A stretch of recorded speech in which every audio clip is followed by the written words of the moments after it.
নমস্কার বন্ধুরা, Florence daily life চ্যানেলে সবাই তোমাদেরকে স্বাগত জানাচ্ছি। বহু বছর পরে আমি আবার আমার চ্যানেলে নতুন করে ব্লগ আপলোড করছি। অনেক দিন আপলোড করিনি, আর আজকে আমার একটা জীবনে বিশেষ দিন।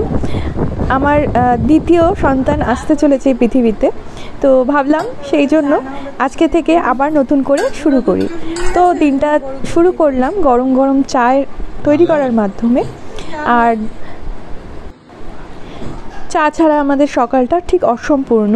তো দুজনে মিলে বারান্দায় বসে আমাদের প্রিয় জায়গায় চা খেয়ে নিলাম। আর এদিকে দেখো, আমার পছন্দের ফুল গাছে নতুন বাবু আসতে চলেছে, সেই জন্যই হয়তো সুন্দর ফুল ফুটে আছে। আর এই গাছটা আমার ভীষণ পছন্দের একটা গাছ, জিজি।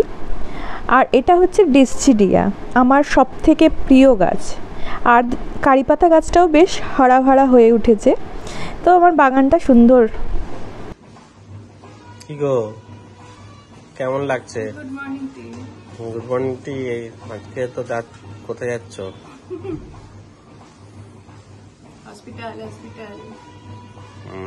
মন শক্ত করে রাখবে, ভয় পাবে না একদম।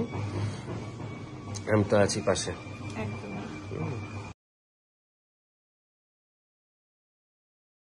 যাওয়ার আগে ভাবলাম আমি তো থাকবো না, তো আমার প্রিয় গাছগুলোর যত্ন করার মতো আমার বদলে কেউ থাকবে না।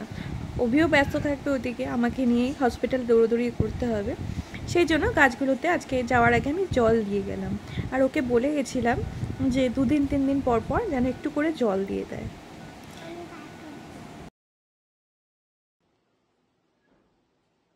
বিকালের মধ্যে আমরা বেরোবো, তাই সকাল সকাল ব্রেকফাস্টটা করে নিচ্ছি। আজকে অভির পছন্দের রুটি আর আলু ভাজা করা হয়েছে।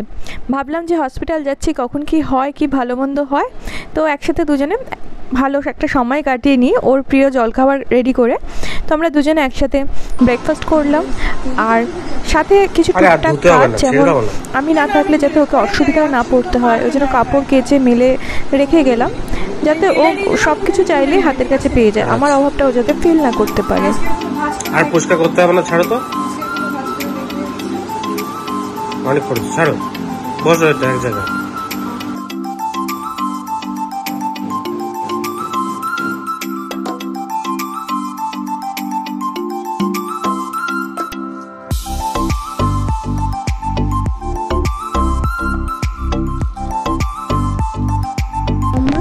এরপরে ভাবলাম তাড়াতাড়ি করে লাঞ্চটা সেরে নিই। লাঞ্চটা আজকে আমরা বাইরে থেকে অর্ডার করেছিলাম, বাঙালি একটা থালি, যাতে ছিল মুগ ডাল, কপির একটা তরকারি, ঝুরি আলু ভাজা, কাতলা মাছ, পাঁপড়, চাটনি আর মিষ্টি।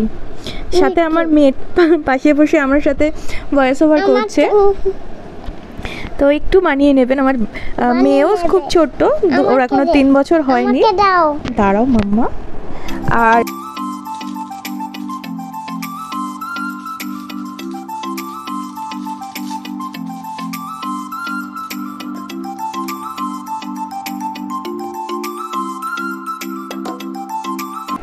খাওয়া দাওয়ার পর্ব শেষ করে এখন সেই সময় চলে এলো হসপিটালে ভর্তি হওয়ার। রেডি হয়ে গেছি, এখন বেরোবো, হসপিটালের উদ্দেশ্যে যাচ্ছি আমরা।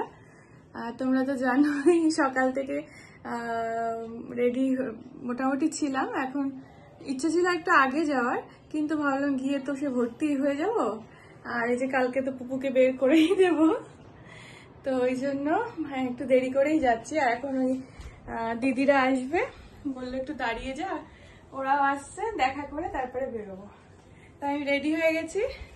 অভি খুব টেনশন করছে, অভি খুব নার্ভাস হয়ে যাচ্ছে আসলে, মানে এবারে একাই যাচ্ছে, আমি আরো একা যাচ্ছি হসপিটালে। দেখা যাক, সব প্রার্থনা রেখো যেন সবকিছু ঠিকঠাক হয়। Bye bye. Bye bye. সবাই প্রার্থনা করো ওর জন্য, যেন সুস্থ সবল হয়ে ভালোভাবে ফিরে আসতে পারে, ঠিক আছে?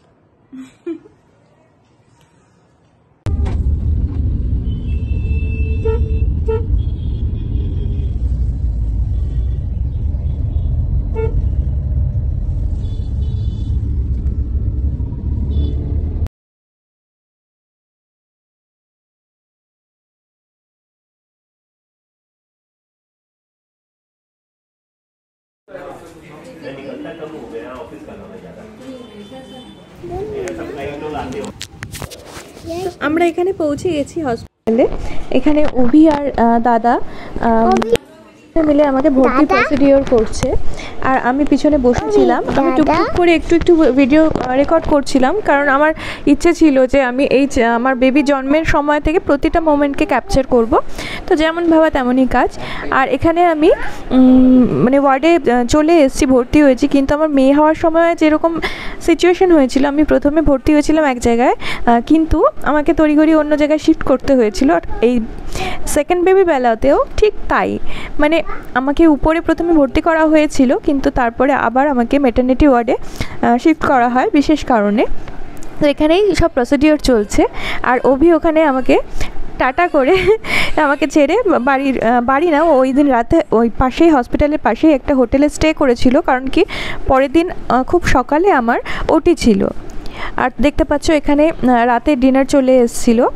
আর ডিনারে যেহেতু পরের দিন আমার ওটি হবে, সেই জন্য খুব হালকা খাবার, ব্রেড টোস্ট আর একটা স্যুপ ছিল। তো হসপিটালের খাবার জানোই খেতে ভালো লাগে না, কিন্তু আমার খিদেও পেয়ে গেছিলো। তো যাই হোক, খেয়ে দিয়ে শুয়ে পড়েছিলাম। আর এই ক্লিপিংটা হচ্ছে পরের দিন সকালে ওটিতে যাওয়ার আগে আমি তুলে রেখেছিলাম, কারণ কি জানতাম ওটি থেকে ফিরে আর আমার সেই শরীরের ক্ষমতা থাকবে না আমি কিছু রেকর্ড করব।